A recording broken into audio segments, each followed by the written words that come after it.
Halo semuanya, di video kali ini aku mau ngelanjutin video yang sebelumnya, yaitu kita akan ngebahas kurikulum tahun pertama STAY TB. Nah, di video kali ini aku mau ngebahas yang semester 2 ya. Jadi seperti yang udah kalian lihat di video sebelumnya, kalau semester 2 tuh ada 19 SKS. Terus jumlah matkulnya masih sama sih, 6 matkul. Cuman sebenarnya matkul-matkul ini tuh lebih susah daripada matkul di semester 1. Ya udah kita langsung aja ya buka satu persatu silabusnya. Nah, ini buat matematika 2A. Jadi secara garis besar nanti kalian bakal belajar teknik pengintegralan, bentuk tak tentu dan integral tak wajar, deret tak hingga, geometri di bidang dan ruang, turunan di Rn, integral IPA 2 dan persamaan diferensial biasa. Nah, untuk penilaiannya sendiri sama ya kayak yang semester 1. Pokoknya ini sistemnya persis banget sih matematika 2A sama matematika 1A, cuman beda materinya doang. Nah, kalau saranku untuk matematika 2A ini lebih baik kalian tuh baca Purcell ya, soalnya banyak materi yang kadang tuh dijelasin dosen aja belum ngerti, atau emang kalian yang ke-skip nggak ngedengerin dosen gitu. Kalau kalian ketinggalan, kalian bisa baca bukunya, karena bukunya juga enak sih. Kalian bisa beli bukunya, atau kalau kalian nggak mau beli, kalian bisa nyari di internet, download e-booknya gitu, udah banyak sih. Terus tetap aja kayak semester 1 sama rajin-rajin latihan soal dari Medco. Dan kalau kalkulus atau matematika, itu kan nanti kalian ada tutor. Nah, di tutor itu, si tutornya bakal ngasih kalian soal latihan gitu. Soalnya ini soal-soal yang dibikin dosen. Jadi kalau bisa kalian selain ngerjain Medco juga kerjain soal-soal tutor. Soalnya kalau dari pengalamanku, soal ujian itu lebih banyak yang keluar dari soal tutor. Jadi intinya kalau kalkulus tetap latihan soal. Terus kita ke fisika dasar. Fisika juga sama sih, masih kayak semester 1 konsepnya. Sistemnya. Jadi penilaiannya ada kuis, PR, RBL, praktikum, ujian 1, ujian 2. RBL-nya juga sama di akhir semester, cuman beda materinya sih. Karena materinya kan emang beda. Jadi nanti yang dipelajari ini sih, elektrostatik, hukum Gauss, energi potensial listrik, potensial listrik, kapasitor, magnetostatik, GGL induksi magnetik, arus bolak-balik, gelombang elektromagnetik, fisika modern, fisika atom. Nah, kalau di semester 2 tuh fisikanya menurutku itu lebih mudah. Kalau yang semester 1 tuh kita harus konsepnya, terus analisis soalnya tuh kayak lebih mendalam gitu loh. Kalau ini tuh, kalau aku dulu pas TPB tuh ngerasa ini lebih mudah. Dan nilaiku tuh lebih bagus yang fisika 2A ini. Terus kayak yang bagian fisika modern ini kayaknya kayak cuman belajarnya ngapalin rumus bisa deh kayaknya. Nggak tahu sih, tergantung. Kalau sekarang mungkin soalnya lebih susah ya, nggak tahu lagi aku. Pokoknya intinya ini penilaiannya sama kayak yang semester 1, cuman beda materinya doang. Terus kalau aku dulu, RBL-nya semester 2 itu bikin coil gun. Kayak bikin alat, yang alatnya tuh sebenarnya kayak bentuknya, konsepnya kita bikin semacam induktor. Terus kita bisa ngelempar coil atau pokoknya kayak peluru gitu. Dan kayak dibatesin, pelurunya itu harus kelempar minimal 1 meter buat dapet nilai yang bagus gitu-gitulah pokoknya. Terus kita lanjut aja ke dasar pemrograman. Nah, Daspro ini sebenarnya kita juga belajar pemrograman di semester 1 kan, melalui matkul pengenalan komputer. Bedanya kalau di Daspro ini kita bener-bener dikenalin sama informatika. Maksudnya di sini tuh kalian bakal belajar nih, mengenalkan tentang konsep fundamental pemrograman. Jadi pokoknya ini tuh kayak dasar berpikirnya yang dipelajarin, bukan kayak kita cuman ngoding doang terus codingannya bener dan ngeran terus hasilnya benar. Tapi kita juga harus mikir gimana caranya membuat program tuh seefektif mungkin. Dan ketika orang ngelihat program kita tuh ngerti tanpa harus kita ngejelasin gitu. Nah, ini yang dipelajari mengenai dekomposisi problem, modularisasi, recurrence, terus ada pemrograman, ngoding gitu. Intinya sih kalian belajarnya bahasa Haskell. Jadi nanti di awal itu kalian akan belajar Haskell dulu. Terus setelah belajar Haskell tuh kalian akan belajar yang tadi aku bilang kayak konsep pemrograman secara fundamental yang kita bikin program yang seefektif mungkin itu pakai bahasa Python. Jadi ngelanjutin yang di Pencom yang semester 1 itu. Nah, untuk DAS Pro, jadi ini ada penilaiannya, ada UTS-nya tulis, kayak bikin coding sama ngelengkapin codingan gitu. Terus ujian akhir semester, UAS-nya juga sama, kayak gitu tipenya. Terus ada kuis dan PR, ya sama, mirip-mirip lah. Terus ada praktikumnya juga. Nah, praktikumnya sama kayak DAS Pro sih. Jadi nanti kalian kayak dikasih soal, kayak kalau kalian pernah lihat Toki Learning ya, atau kalian pernah olim komputer, pokoknya semacam kayak gitulah. Dikasih soal, terus kalian bikin codingannya gitu. Terus ada juga, kalau DAS Pro tuh ada tugas project. Jadi nanti kalian di akhir semester bakal berkelompok gitu, 7-8 orang kalau nggak salah. Terus kalian dikasih project buat bikin ya codingan itu tadi, cuma skalanya besar. Jadi di situ kalian kayak belajar ngebagi tugas antara kalian dan teman kelompok kalian. Kayak ada yang bagian desain, misal, terus ada yang bagian eksekusi programnya, terus ada yang bagian debugging, gitu-gitulah pokoknya.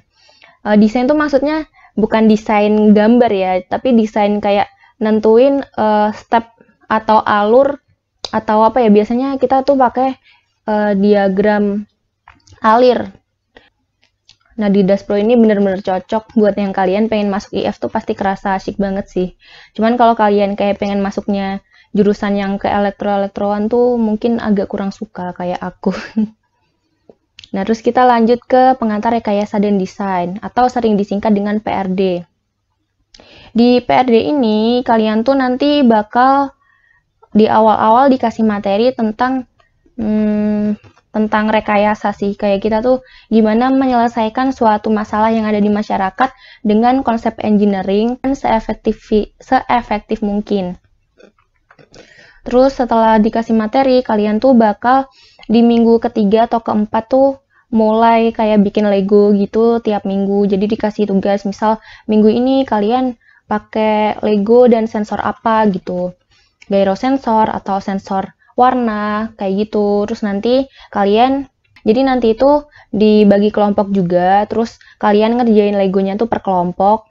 Terus habis itu kalian ngumpulin video, tapi masing-masing orang. Tapi ada juga video kelompoknya. Video kelompok itu kayak nge-shoot kalian bikin Legonya, kayak ngerangkainya, terus codingannya. Sedangkan kalau video pribadi itu kalian ngejelasin gimana sih Legonya ini bekerja. Nah, selain belajar Lego, kalian juga bakal belajar Arduino. Jadi nanti di jurusan, kalau kalian masuk teknik telekomunikasi, teknik elektro, teknik biomedis, atau teknik tenaga listrik, atau bahkan informatika dan STI, kalian tuh pasti akan kenal yang namanya Arduino. Nah, di sini tuh kalian juga akan dikenalin dengan Arduino. Jadi nanti ada tugas itu yang bikin kayak pakai Arduino gitu. Cuman masih sederhana sih, nggak sekompleks ketika kalian udah masuk ke jurusan. Nah, terus kita masuk ke mata kuliah selanjutnya. Nah, kimia dasar. Kimia dasarnya untuk stay itu dapat kimia dasar B. Nah, kalau tahunku itu kimia dasarnya nggak ada praktikum. Dan dibagi jadi 2 gitu, di semester 1 sama semester 2. Masing-masing 2 SKS. Nah, sedangkan sekarang tuh untuk stay, kimianya itu ditaruh di semester 2 semua. Makanya ini tuh yang bikin lebih berat ya, karena di stay tuh kebanyakan orangnya tuh nggak suka ngehafal, nggak suka banget biologi, dan mayoritas tuh nggak suka kimia juga. Jadi ini tuh agak menjadi beban sebenarnya, nambah-nambahin beban kita. Nah, untuk silabusnya, ini nih, kita lihat yang ini ya. Jadi ada 13 bab, karena memang sebenarnya itu materi buat 2 semester. Cuman karena kurikulum baru jadinya ditumpuk di semester 2, makanya jadi banyak banget. Nih, belajarnya ini sih, kayak mayoritas memang kalian udah belajar di SMA. Cuman di TPB tuh akan dipelajari lebih dalam lagi. Terus kita lihat ke Ini ya catatan tambahan. Ini silabusnya agak beda ya. Di catatan tambahan ini penilaiannya sama kayak fisika sama matematika sih, UTS 1, UTS 2, terus ada kuis, terus ada praktikum. Nah, bedanya kalau di tahunku, kimianya nggak ada praktikum. Kalau sekarang, baik kimia A maupun B itu wajib praktikum. Cuman di sini kayaknya mana yang nggak dijelasin. Nggak dijelasin sih praktikumnya. Aku juga kurang ngerti praktikumnya gimana ya. Nih praktikum. Mahasiswa yang mendapat nilai E dari total UTS UAS, praktikum dan kuis, ya kan ada praktikum. Sama mahasiswa yang sakit pada salah satu ujian atau mengajukan izin khusus. Oh ya gini. Jadi untuk matematika, fisika, sama kimia nanti tuh di akhir semester setelah indeks kalian keluar, ada yang namanya ujian perbaikan atau UAS. Tadi kan aku udah bilang ya di semester 1 di TB itu adanya untuk matematika, fisika, sama kimia tuh UTS 1 sama UTS 2. Nah, UAS ini dipakai buat mereka yang ikut ujian perbaikan. Nah, siapa yang wajib itu? Yang wajib ikut ujian perbaikan tuh yang ini buat matkul kimia. Untuk matkul lain mungkin ada persyaratan lain gitu. Nanti kalian bakal dibagi sih silabusnya, kalian baca aja. Nah, terus kalau setauku ya kalau dulu, entah sekarang masih sama atau enggak, kalau kalian tuh sebenarnya nggak ngulang, nilai kalian tuh masih aman sebenarnya. Tapi kalau kalian pengen ikut ujian perbaikan, kalian tuh boleh. Kalau nggak salah, yang nilainya C sama BC itu masih boleh ikut ujian perbaikan. Cuman resikonya, kalau kalian ikut ujian perbaikan, nilai kalian tuh yang diambil nilai terakhir setelah ujian perbaikan itu. Jadi kalau misalkan kalian ikut ujian perbaikan terus nilai kalian lebih jelek dari nilai kalian yang sebelumnya, ya otomatis nilai kalian jadi turun. Gitu. Jadi makanya saranku belajar aja deh supaya nggak ikut ujian perbaikan.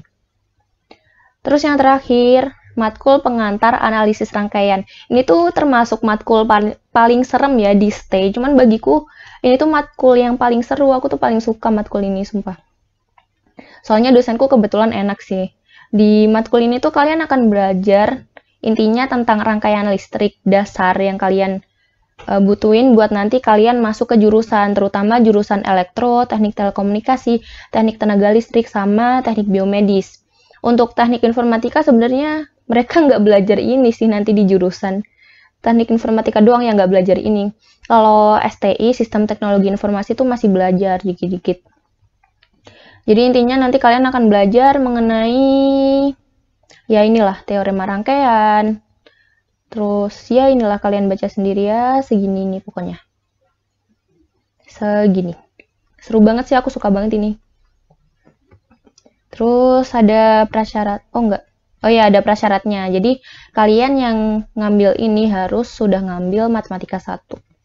Dan harus sedang ngambil matematika 2 dan fisika dasar 2. Nah, terus kegiatan penunjang, MATLAB dan SPICE.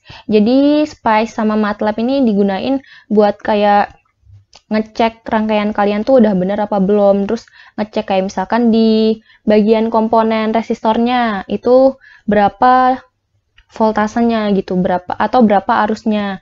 Nanti kan kalau kalian ngerjain soal kayak disuruh nyari kan, misal di R1 berapa voltasenya gitu-gitulah. Terus kalian bisa ngecek hasilnya apakah hitungan kalian udah bener atau belum, itu pakai MATLAB atau SPICE. Nah, untuk bobot penilaiannya, nah PAR ini enaknya, dan kenapa aku seneng PAR, karena setiap minggu selalu dikasih PR. Jadi kan PAR itu banyak ya dosennya, ada beberapa dosen. Nah, semua dosen ini kayak ganti-gantian gitu per minggu ngasih PR-nya. Dan PR-nya tuh seangkatan STAY itu sama semua. Nah, PR-nya ini pokoknya terkait materi yang diajarin di minggu itu. Jadi PAR itu sangat terstruktur sih kataku. Jadi kayak minggu ini belajar ini, terus dikasih PR, terus minggu depan dibahas PR-nya. Terus di PAR ini juga ada tutorial. Jadi selain masuk kelas, kalian juga masuk tutorial. Kalau aku dulu, tutorial itu yang ngajar dari cutting, jadi lebih enak gitu kayak nanya-nanya. Yang nggak bisa harus ngebahas PR juga, atau ngebahas soal yang susah dari buku. Terus PAR ini juga kalau kalian mau, kalian bisa nyari bukunya. Karena bukunya ini sangat ngebantu sih buat mahamin materi yang ada, namanya ini Sadiku. Dan kalian tuh kalau udah mahasiswa bakal sering banget baca buku, dan menurutku dari TPB tuh lebih baik kayak dibiasain gitu untuk baca buku, walaupun bukunya itu bahasa Inggris. Kalau kalian nggak ngerti tinggal translate aja kan, bisa di Google Translate gitu. Dan bukunya ini tuh nanti kalian pas par akan belajar setengah materi pertama di buku itu. Terus pas udah masuk jurusan, kalau di jurusanku teknik telekomunikasi, buku ini masih kepake buat nyelesain setengah materi terakhir dari buku ini di matkul rangkaian listrik di jurusan. Kalau yang lain aku kurang tahu ya kayak gimana. Pokoknya nggak rugi sih kalau kalian nyari buku ini. Kalau kalian nggak mau beli ya nyari aja e-booknya gitu. Nah, untuk par ini PR-nya 15%, kuis 15%, UTS sama UAS sama 35%. Nah, buat par ini dia UAS karena di akhir itu kalian bakal ujiannya tuh satu materi semuanya dari awal semester sampai akhir. Nah, untuk par ini tuh juga ada ujian perbaikan. Jadi nanti tuh setelah diumumin indeksnya, kalian bisa ikut ujian perbaikan. Nah, par ini memang kayak paling menyeramkan ya bagi orang-orang, karena emang kalau dapat dosennya yang nggak cocok dengan tipe belajar kita tuh bakal susah sih. Kecuali kalau kalian bisa belajar dari buku. Dan saranku untuk par ini kalian belajarnya sama temen.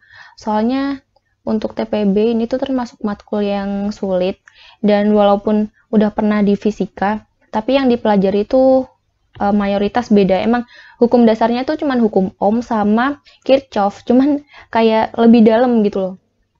Jadi makanya ini kalian belajar aja bareng teman kalian supaya kalian lebih ngerti gitu. Udah sih ini aja di semester 2. Intinya yang paling bikin kalian tuh berat, semuanya sih sebenarnya. Untuk matematika 2A itu lebih susah juga. Terus kayak nanti ujiannya tuh barengan gitu loh. Nggak bareng sih, kayak misalkan hari ini tuh matematika, besoknya tuh par gitu. Jadi kayak kalian tuh harus membagi waktu dalam 1 minggu tuh gimana caranya buat belajar 2 ujian. Nah, pokoknya kalian di semester 2 ini harus pinter-pinter bagi waktu ya. Soalnya kan kadang karena di semester 1 tuh kita yang stay tuh terlalu gabut, terlalu santuy lah ya. Jadi nanti kalian bakal tertarik untuk ikut panitia-panitia, terus pas semester 2 kalian makin suka ikut panitia, suka ikut organisasi, terus akhirnya kalian nggak belajar. Nah, jangan sampai kayak gitu sih. Kalau bisa ya panitia, organisasi ya ikut, cuman jangan lupa belajar, terus pinter-pinter bagi waktu. Karena ini tuh banyak bebannya di sini. Kimia tadi jadi 4 SKS alias semuanya babnya 13 bab. Coba bayangin kalian UTS aja 6 bab gitu. Banyak banget kan. Makanya berat. Terus daspro, terus par itu susah. Terus PRD itu sebenarnya nggak terlalu susah. Cuman karena tiap minggu ada tugas itu yang bikin berat sih. Jadi kalian harus bisa banget bagi waktu. Nah, ya udah sekian dulu dari aku. Terima kasih udah nonton sampai habis. Dan kalau kalian suka sama videonya, jangan lupa klik like, subscribe, dan share. Dan kalau kalian mau dibikinin video kayak gini lagi, ngebuka silabus dari jurusan-jurusan yang ada di STE atau di fakultas lain, komen di bawah ya. Oke, sekian dulu dari aku. See you. Bye-bye.